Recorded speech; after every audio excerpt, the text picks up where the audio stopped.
Welcome to this will be 282 of the Health Detective Podcast, because I did do a private recording without being live the other day. So yes, 282.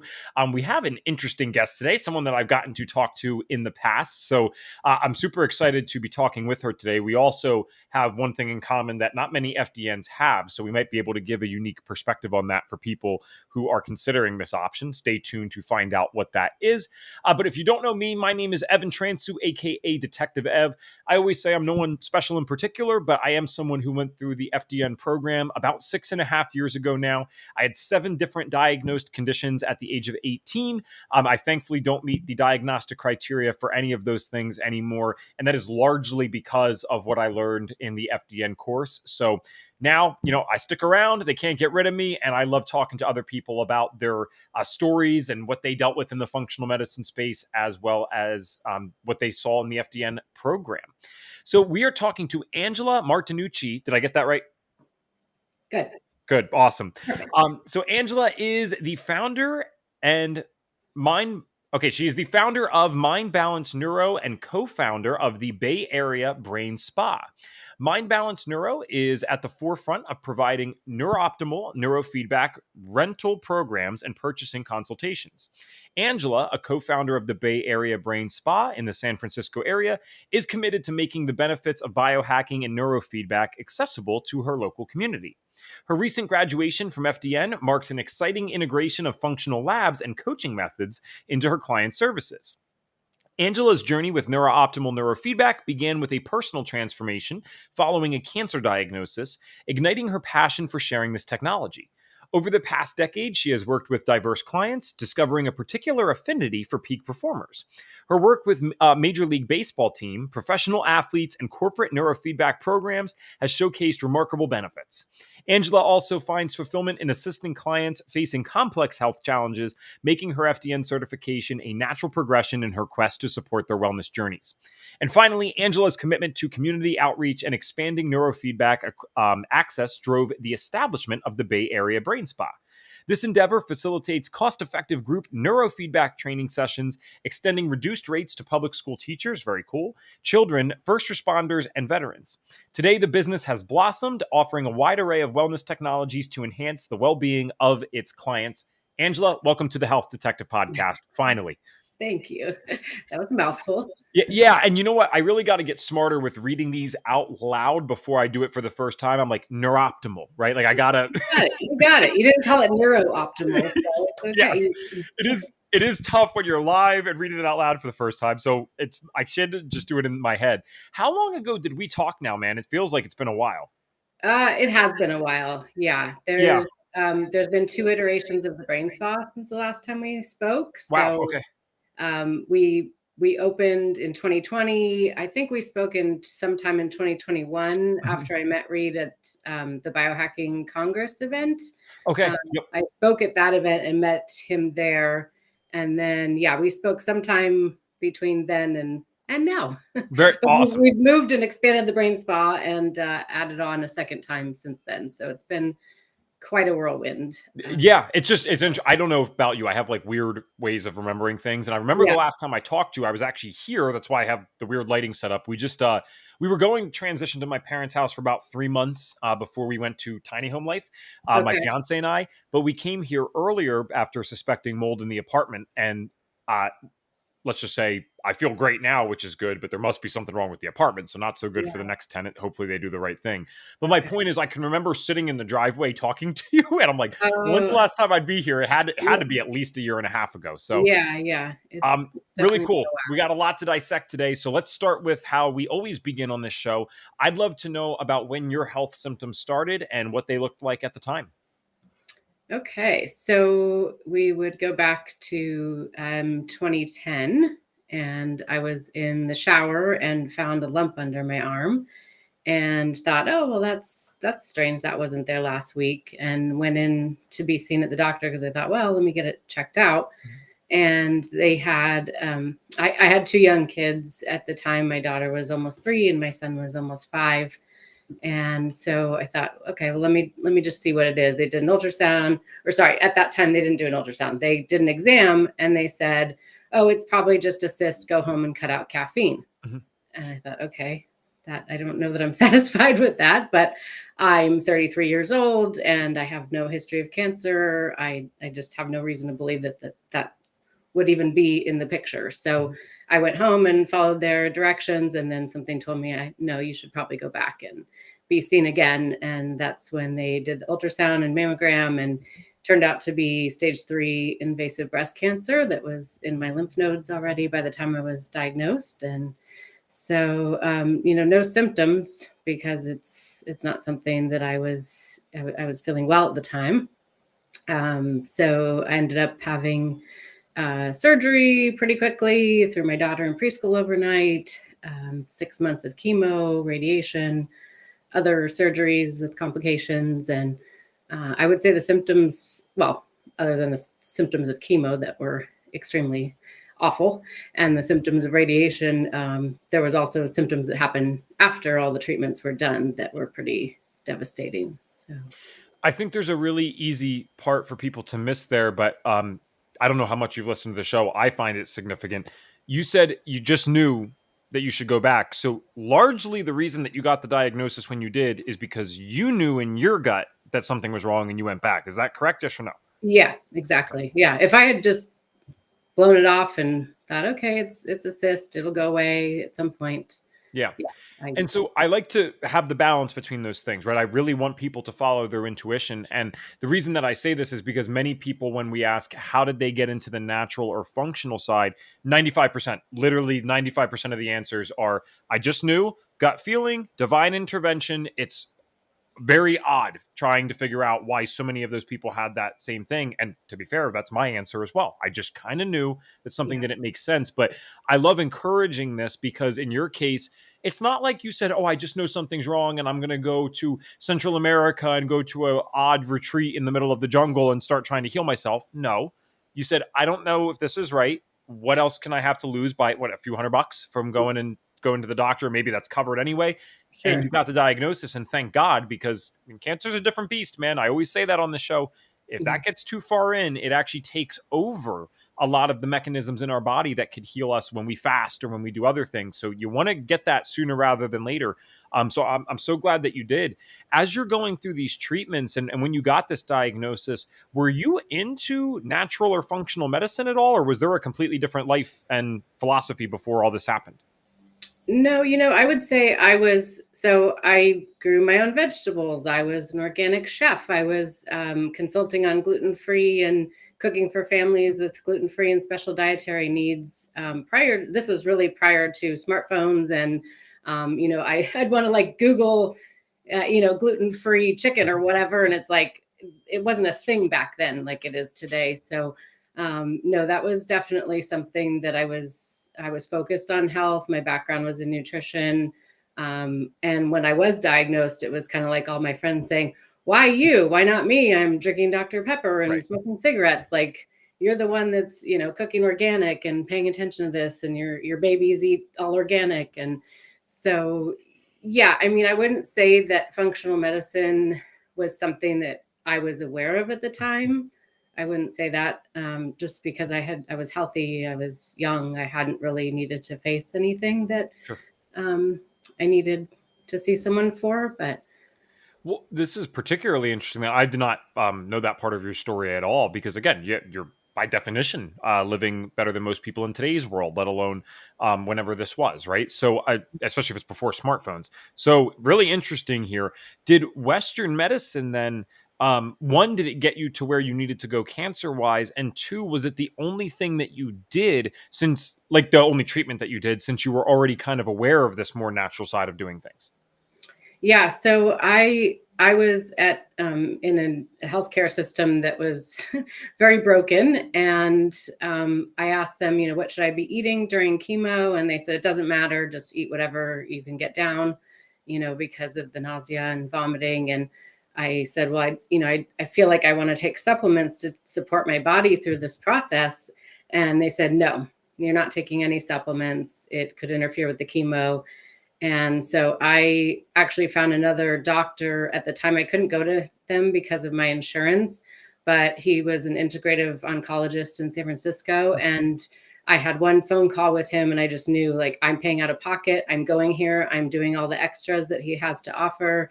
He has an amazing dietitian that focuses on cancer, massage therapist, and an acupuncturist. So I would literally get my chemotherapy and then drive across the bridge to go to his office to have all of the Right.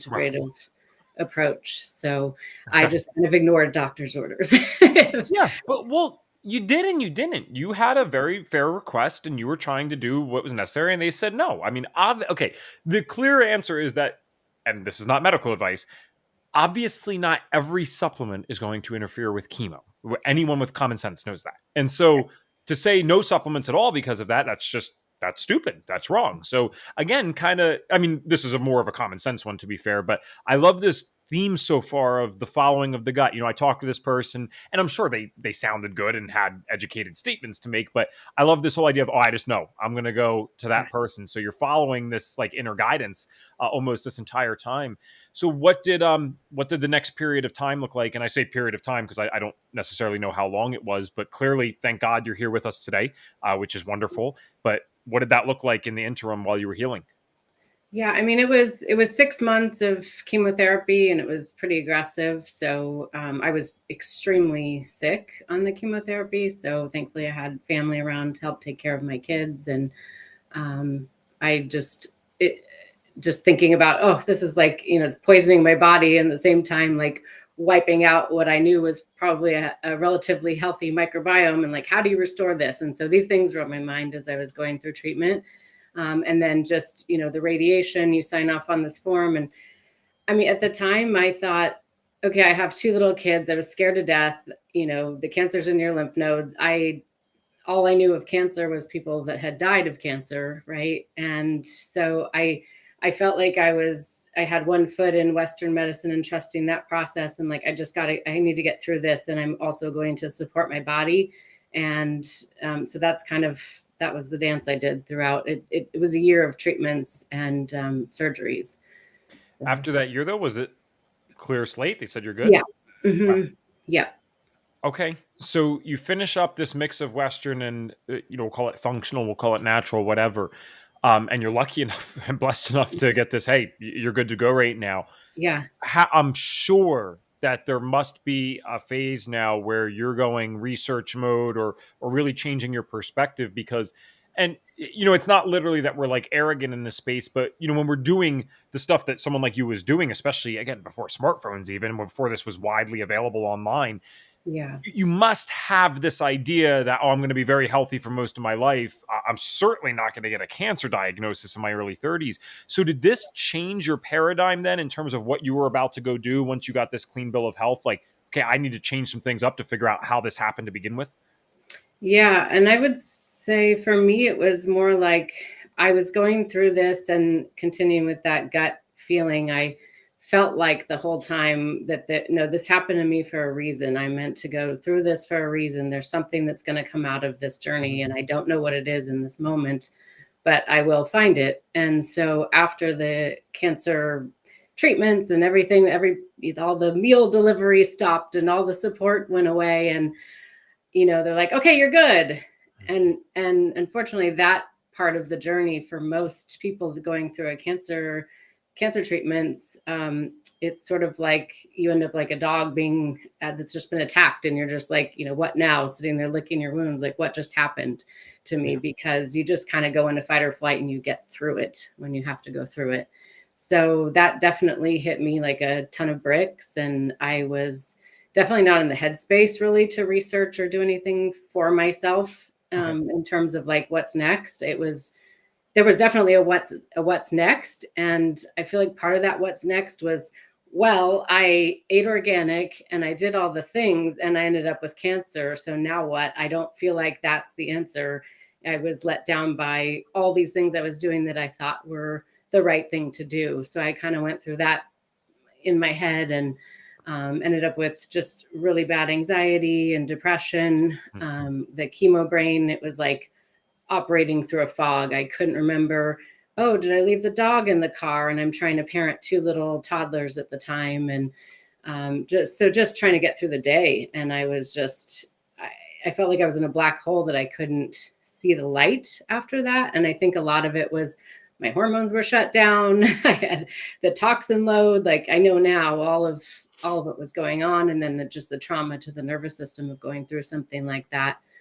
Yeah. So yeah. So I know there was obviously many factors contributing at the time, but from what I just heard you said, because I was kind of wondering this already, was it almost was it discouraging in a sense then? Because again, you did believe in all this stuff and it almost seems like it didn't work in a certain yeah. way. So did that like kind of did that lower your belief or lessen your belief in these principles? Or I mean, I know that again, eventually you expand your horizons and say, well, maybe I just need to learn more. But I guess that's got to be pretty humbling and scary in a sense where you think you're doing something better than 99% of people and you still get the big C word, right? Like the Yeah. scary thing Yeah. that we don't want. Yeah.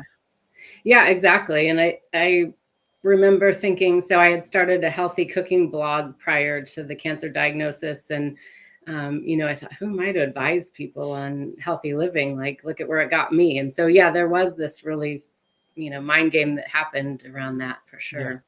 Well, obviously you got to where you got today. So let's fast forward then to whatever part of this story goes from the very understandable anxiety and depression that has multiple factors behind it. When does the light at the end of the tunnel start coming out where you start maybe realizing why this happened, some new things to do and implement? I'd love to hear about that. Yeah. So I remember sitting on the floor of my room, just like my aunt called and she said, "Hi, how are you?" And I said, "Oh, I'm fine." And she's like, "You're not fine. Have you heard of this thing called neurofeedback? I think that this might help you." And so she had been through like the Amen clinics, and she had a brain tumor like 20 years prior and had learned about neurofeedback. And so she introduced me to that. And she actually had equipment, so she let me borrow her equipment, and I used it at home. I went a couple times to a provider, but it was easier to just go ahead and do it at home. And I didn't really realize that it was doing anything positive, really. Like I didn't think I was noticing any shifts from it. And then I played golf since I was 13. I know this sounds like a really random side story, but I was out on the golf course with my husband and father-in-law, and I hit the ball and I thought, that is so weird. It went further and easier than, this is just so effortless. What's going on here?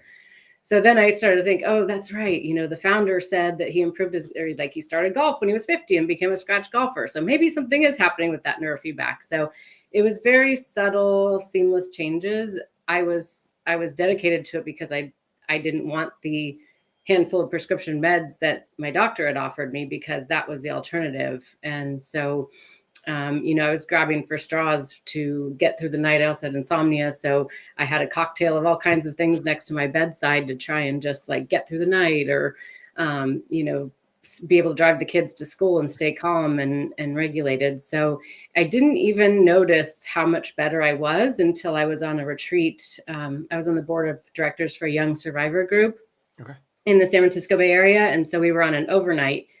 And all these women are talking about, well, I got to go take my Xanax and Ativan and this and that. And I went, oh my God, that's like, I didn't bring anything with me. I'm sleeping through the night. Like, what happened to the anxiety? Because it just so seamlessly went away that I didn't realize how much better I was until I saw them. And they were like a reflection of myself like a month or two prior.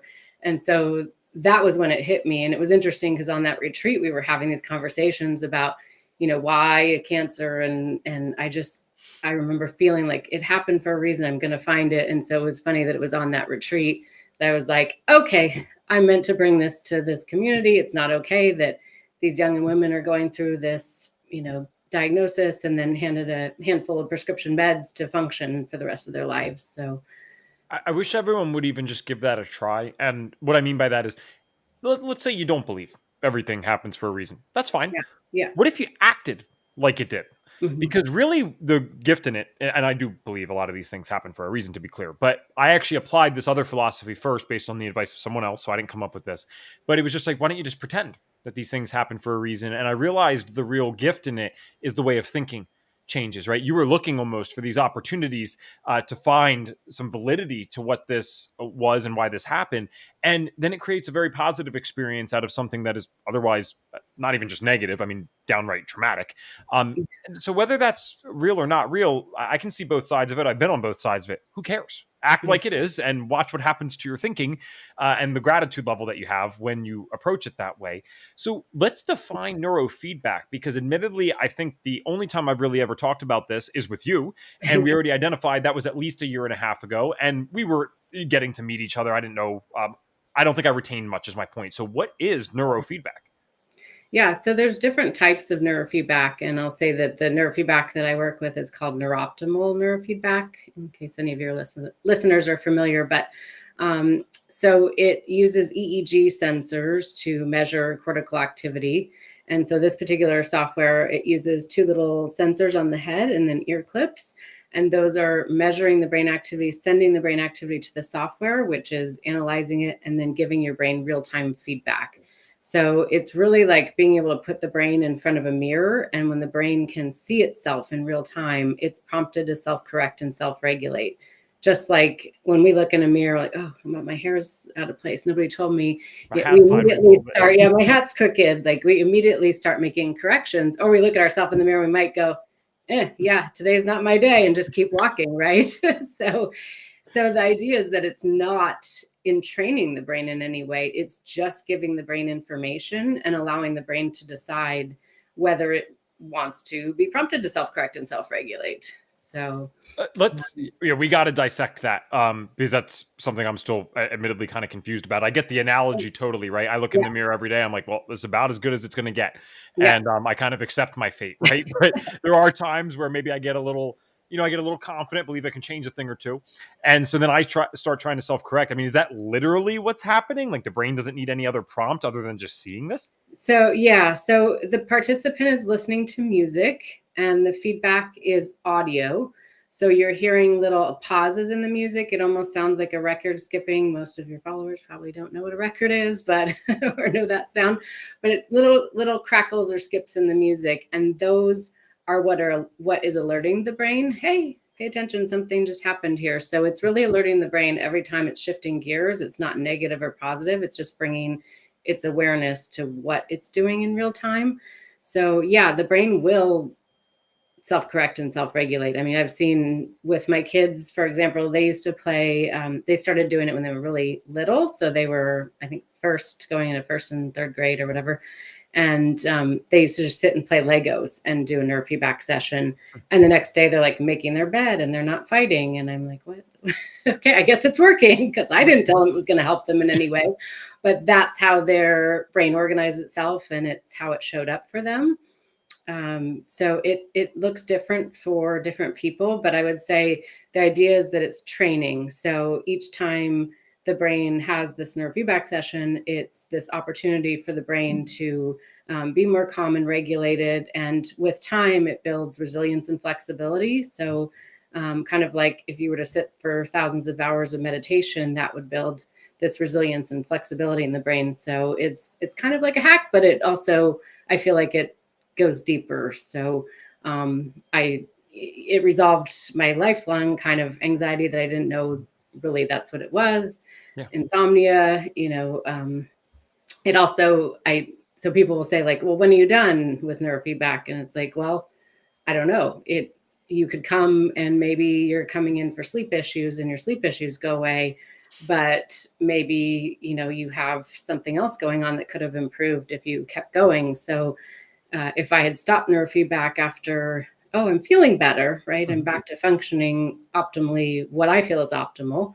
But if I hadn't kept going, I wouldn't have resolved this like lifetime anxiety and fear of public speaking, or even like raising my hand in class. I had debilitating anxiety that went away after I continued to train. So wow, it's a really profound process. Yeah, it sounds it. So what does this session literally look like? Because I understand the audio component, but I think, and I could just be speaking for myself, but we actually have a decent live audience today, which is great. Most of our audience is on the audio side, so they must love the title and they must be interested in this. Nice. I think what I'm missing right now is I wouldn't have originally envisioned that I could be doing Legos at the same time as doing this. So is this just a headset? Is it happening in the background? I'd love to see like what this looks like. Yeah, it's totally passive. So you have 5 sensors on. And so say you're coming into our center at the Brain Spa to do a neurofeedback session. Mhm. So we'll get you in one of our comfy recliner chairs, hook up the little sensors that use an EEG conductive pace. Those are, again, just measuring. And then the audio feedback happens through the music track. So the participant is just literally relaxing back in a recliner chair with a blanket on.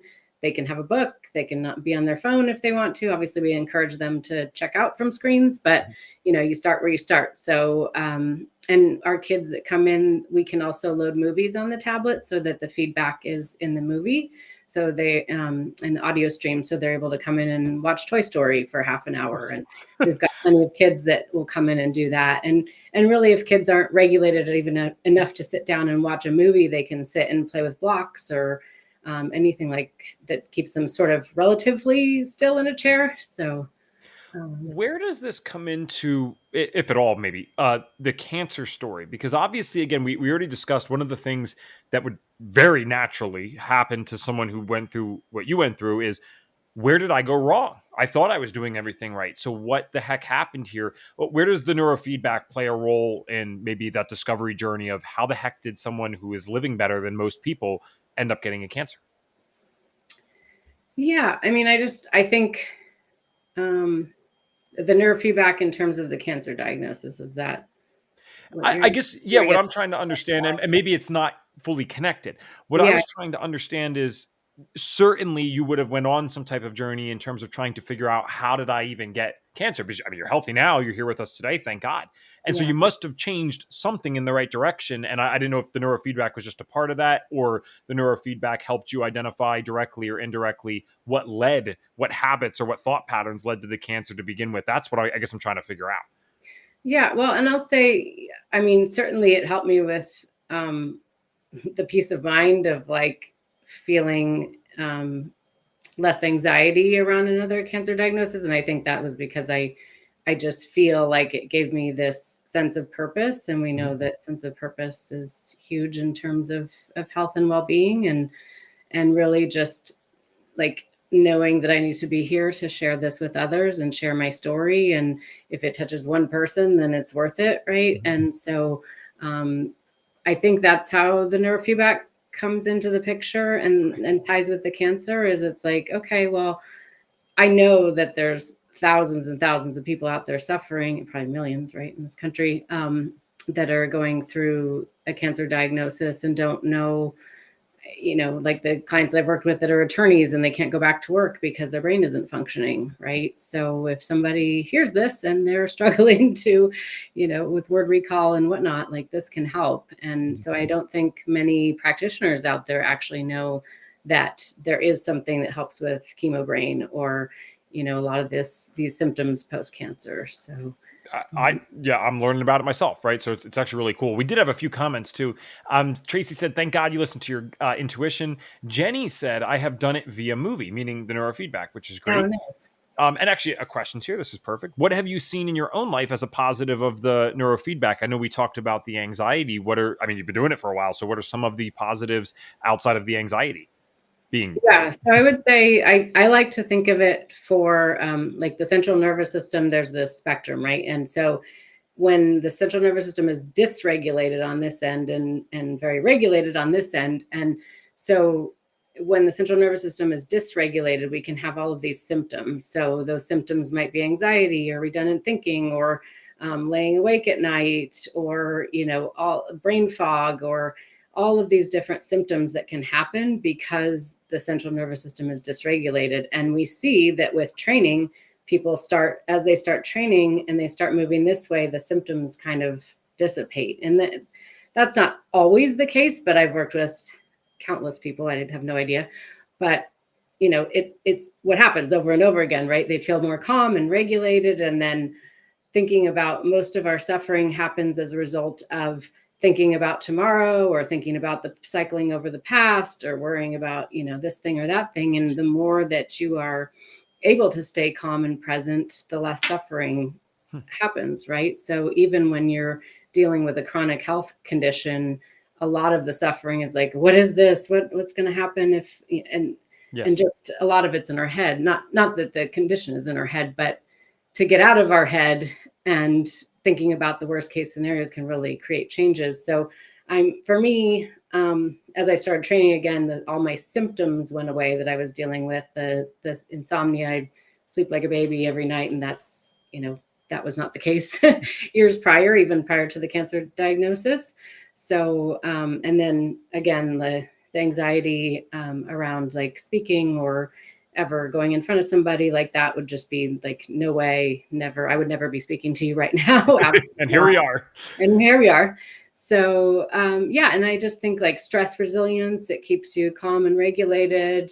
And with my kids, I saw both of my kids started training really young. They're junior in high school and a freshman in college right now. And they absolutely love it. For them, it was like my son would have probably been diagnosed with something on the ADHD spectrum. His teachers would say if he could just sit in class, if he would stop putting pencils in his ears, or, and so as soon as we started training him with the neurofeedback, the teacher grabbed me. She's like, "What happened to this kid?" And I thought, "Oh, no, now what?" Oh. But she said, "Oh no, you're delivering. I don't understand. He's like a different little boy. He's like focused and getting his work done." And so both kids' teachers actually pulled me aside after they started neurofeedback and like couldn't understand what happened and why they were something had happened. My daughter's reading and writing had blossomed. And so I also saw it in their performance. My daughter's been a Irish dancer competitively since she was about 5. And so she noticed it in her presence on the stage. She used to be extremely shy and just hold on to my leg, and it allowed her to be more outgoing and confident on stage. So she would do neurofeedback before a competition, and my son as well with the baseball, and myself with the golf. So that's where the neurofeedback for athletes came in, and I started working with athletes as a result of seeing how it affected my golf game and the kids' sports as well. Is there, I mean, I'm assuming there's what like science is there behind this? How did this come to be? I mean, this isn't something that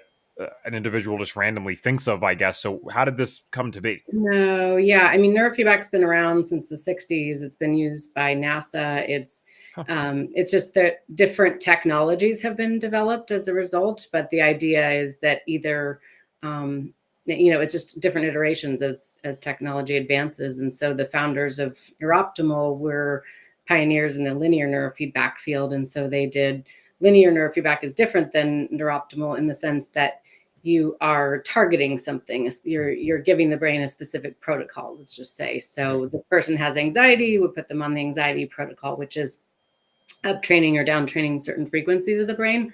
Whereas the founders of Neuroptimal, Val and Sue, they saw that there was this overshoot where there was this level of self-correction that the brain would do on its own. And so they figured out a way to, instead of telling the brain what to do, they figured that you could just show the brain, mirror back to the brain what the brain is doing, and the brain would self-correct and self-regulate on its own.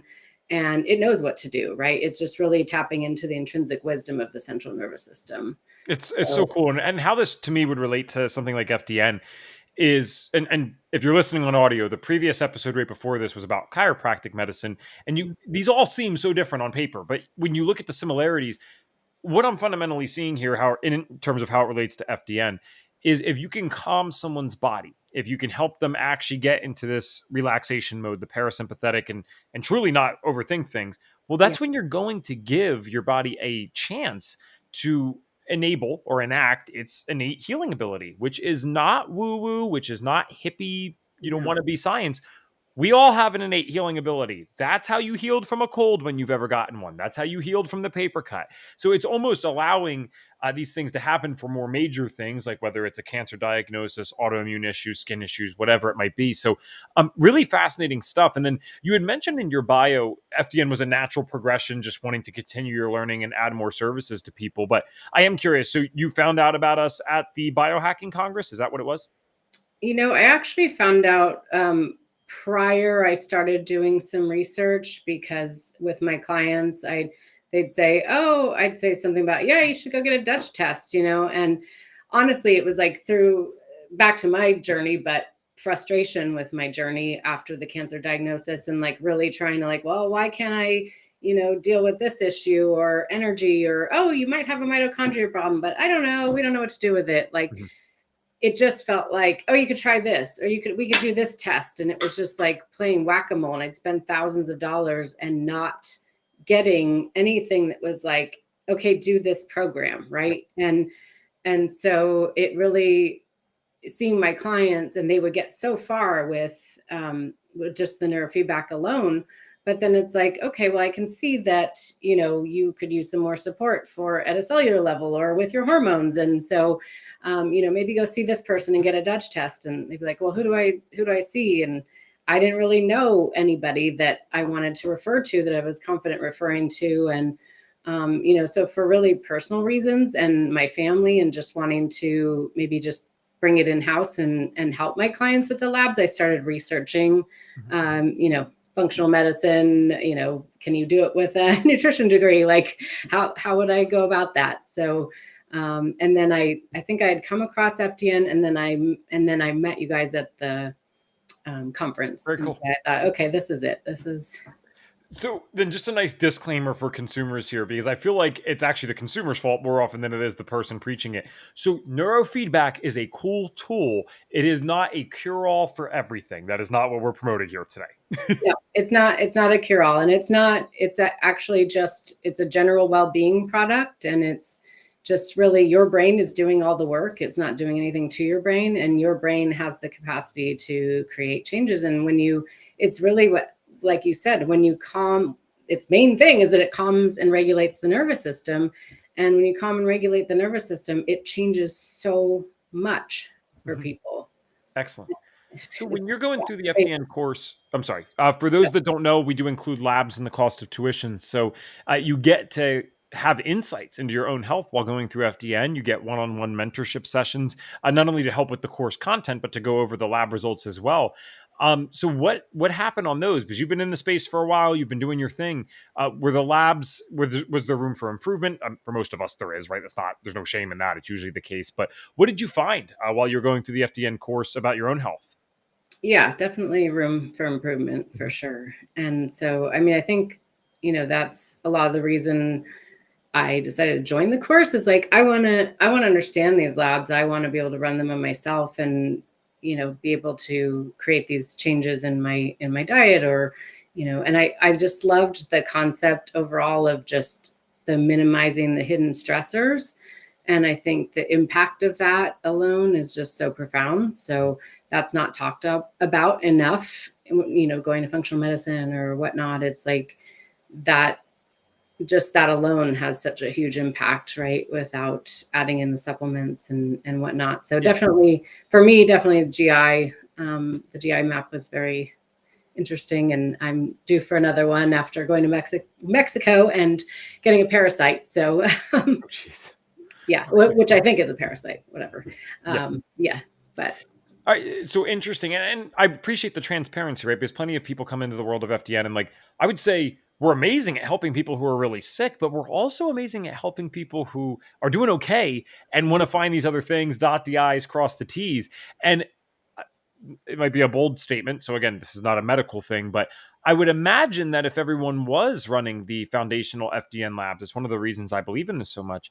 If everyone was running those on a yearly basis, I think it'd be pretty damn hard for a lot of stuff to sneak up on us. Like if we can see the way our hormones are going, if we could see our detoxification ability and the way the gut's dealing with things or not dealing with things sometimes, I just think it'd be a lot harder for most things to catch up on us. So I'm so glad that you got to see that now, because, I'm sure you have in your mind, like, I'm not going to let this thing happen to me again. And I think with all the things that you've done and are doing, you probably won't ever let these things happen to you. It's amazing that you beat this and then came out on top. The cancer one's a lot different than many of the things. I'll put it this way, less stories on this show about cancer than virtually anything else, right? Tons of autoimmunity, tons of skin and gut issues. It's a little less common with the cancer. So I think it's particularly inspiring when someone gets on and shares a story like that. And you're here all these years later, because again, if we're going back before smartphones, you're talking, this is at least a decade plus since the diagnosis, correct? Yeah. So 2010. So it'll be 14 years in February that I was diagnosed. And pretty darn good, my friend. Congratulations. Years ago this month that I finished chemo. It may even be today, the anniversary of finishing chemo, honestly. Wow. So pretty damn good. Yeah. But and to your point about, and it just jogged my memory about, like, after a cancer diagnosis and applying the principles of FDN, because if you go through a Western medicine treatment protocol, we see these people all the time at the brain spa where they come in and it's like, oh yeah, I'm done with treatment. But what does that mean? I mean, you've been cut, burned, and poisoned, and the cancer is not there right now. But what are we going to do between now and moving forward? And so I think there's a huge opportunity to really look at people coming out of cancer treatment, and there's just this gap, right? So why did you get cancer in the first place? And cut, burning, and poisoning is not going to heal your body. And so anyway, I know there's a lot of FDNs out there. Hopefully some are listening, but there are a lot of people that need support in that area. So Yeah.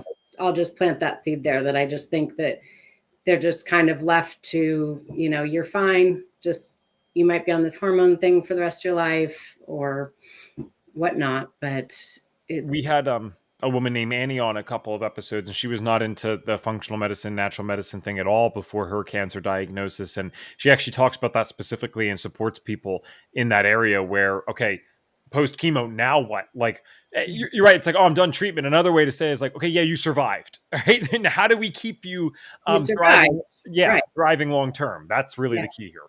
Yeah. Yeah. Well, and the effect of those treatments, right? So we at the brain spa, we see a lot of people post treatment, and we have all of our biohacking tools, but that's like another thing is like, okay, but what's happening? Are they still using toxic household cleaners? Are they, eating, processed foods, the seed oils? Like, what is happening still that they haven't made those changes? And so how can we also help them implement and run the tests and see what's going on, and how can we support them outside of all the different biohacking tech? Yeah, Jenny commented again. She has thyroid cancer. She's been cut, radiated, still have tumor markers too high. I'm sorry to hear that, Jenny. There's a bunch of great stuff on this podcast. Hopefully, it can help. And obviously, you wouldn't be watching something like this if you weren't already doing your own research. So I hope we can help in any way with the free information that we are able to share. Angela, so how is this going to look for you now, being one of the rare FDNs like ourselves with an in-person business where we actually offer services there, but then also the FDN thing? Like, I should say, actually, how has it been looking since graduating FDN? Is it's just like a new offering in the studio, or do you? I call my business a studio in your spa, or is it just online? Like, what does this look like? Yeah, so that is still taking shape. So I graduated the end of summer, and we had some new hirings and other things happening at the spa. So I'm still kind of playing with what it's going to look like. I have an idea in terms of, so I still rent the neurofeedback equipment and ship it out. And so I have thoughts around a 90-day program with doing FDN in conjunction with the neurofeedback is kind of this like total transformation package that I can work with people remotely. And then in the spa, I would say, gosh, we have a really large percentage of menopausal, premenopausal women who are really looking for support. So trying to look at packaging something group wise with kind of workshops and testing. And so I don't know the bandwidth for working one-on-one. And so just really looking at how we can package more of a group program. You just mentioned something interesting. You said renting and shipping out the neurofeedback stuff. So tell me more about that. Especially tell me how, if I wanted neurofeedback processes done on me, like, how would I go about getting this if I'm on the other side of the country, right? I'm in Pennsylvania, you're in San Fran. It's like, how would that look? I'd stick one in FedEx and send it out to you. So I work with people all over the country with the neurofeedback rentals. So I have multiple systems, and you would book it on my website, and we would talk, and I would send it out, and then we would connect, via Zoom or phone or whatnot. And so you're telling me I can podcast live while getting neurofeedback? Sure. All right. You guys just wait till episode 283, baby, because you never know what you're going to see on this show. That's for sure. Yeah. I'm extremely interested in that. So I'd love to know about where people can find you and stuff. Before we do that part, it's amazing how fast this has already flown by. It's always nice getting a brand new topic that for me is just, I've never taken it in before. I'm like, we could do this for 3-4 freaking hours. I know. I didn't even hear about your clinic, so or Yeah, your studio. So yeah, yeah, that's so okay. much. So yeah, who do you like to serve now? You had kind of mentioned this in the bio already, but let's say someone's tuning in late, or they skip the intros because that's what they do. Who do you like to serve now? Who would best be suited to reach out to someone like you in terms of like who you would like to support and can support? Yeah, so I have this love for working with athletes and peak performers. So I was working on site with athletes prior to the shutdown, and then we opened the brain spa, and so we do see athletes in our center. But I what I've seen go on in the clubhouses of professional sports teams is toxic, and I can't believe this is what they're feeding and spraying on their bodies and whatnot. So there's a lot of room for education there, which I think would be really fun. But I do have a soft spot, of course, for my cancer survivors, and so I think those folks, and I being a menopausal age woman as well, I think at those clientele as well. So Okay. And then last thing before again we chat out specifically where people can find you. Are there, I mean, you obviously have a profound story here. We're so thankful that you're here with us, not only going through FDN, but man, just to have this story to share with others. That's my favorite part of the podcast. We can get into the science all we want. I'm all for it. The stories to me mean the world. That's what inspires people to take action and to give them hope that they can hopefully resolve their conditions too. Do you sure. have like a favorite client testimonial that you're able to share where like someone came into your spot and maybe they're at the end of their rope and this is someone that you were really able to help and kind of transform their life back around? Oh gosh, I mean, we see it all the time. It's just like, yeah, people that are really suffering, and I would say we see a lot of anxiety, so that's big for people Mhm. to move through that. I have a crazy story that's like not super related to it's, but I was running a retreat for a group of doctors, and we were running sessions, neurofeedback sessions on the beach. And this one doctor did a session, and he walked away and came back, and he goes, I know this is really weird, but before that session, I couldn't see out of my left eye. I had a crushed eye orbital years prior from an accident. I haven't been able to see in the last 10 years. And he was Mhm. able to see after one neurofeedback session. Wow. So it's not like, it's just bizarre, right? Yeah. So we're just giving the brain information, and his brain was able to like, okay, cool, I can turn on this pathway, and look, you can see. Yeah, So well, you'd have to think unless there's literal physical damage, and even then, might still be relevant. yeah, What is all this healing, right? Like, what tells my body, oh, fix this paper cut type of thing, yeah, right? So that's really fascinating. it's I think again, it's one of those things that's hard for us to comprehend as yeah, just the human beings we are, right? But when you connect some of the stuff that we know to be true, we can all. That's why I go back to the paper cut thing all the time. I'm like a broken record with it. But yeah, if you think about how profound that actually is, that you have damage here and it fixed itself without telling it to do anything, it just knew what to do. I I can see that. I can see that happening with someone like this that gets their sight back. Was it like full sight or just a little bit? yeah. He's like, I couldn't see before this, and then he could. So Well, yeah, it was so. I always tell that story because it's like you just can't underestimate. Like people are like, what is it going to do for me? And it's like it we're giving information, we're putting your brain in front of a mirror, so we mhm, just don't know. We see all kinds of bizarre things that happen as a result. And some people, it takes a lot more sessions to see any progress, and some people it's much quicker. So sure. it's like learning a new language. So if you're going to learn German, it might take you a little longer than an 11-year-old to learn German, right? So Yeah. it's a Well, learned process. well, as we kind of wrap up here, first of all, thank you for coming on the show. It's great to circle back with you now, post graduating FDN. For those that, well, why would you know this? I was going to say for those that don't know, no one would know this except me. Yeah, Angela's about as nice as can be. We had talked before when I was developing my, health wellness center, whatever you'll call it, and you were just beyond kind. Like you literally said, "Hey, we'd be happy to help you out. I can give you some advice on these types of things." So I thank you very much for that. Where can people find you though, if they would like to learn more about this neurofeedback stuff, talk to you, and perhaps even work with you? yeah. So, well, I've got two different websites, so you could reach out through either one. If you're in the San Francisco Bay Area, come visit us at the Bay Area Brain Spa. You can find me that way. Or if you want to reach out to me directly, you can reach out through Angela at my Mind Balance Neuro. So the Mind Balance Neuro site is will get you directly to me or on Instagram. So Very cool. Yeah. All right. And then our signature question on the show, my friend.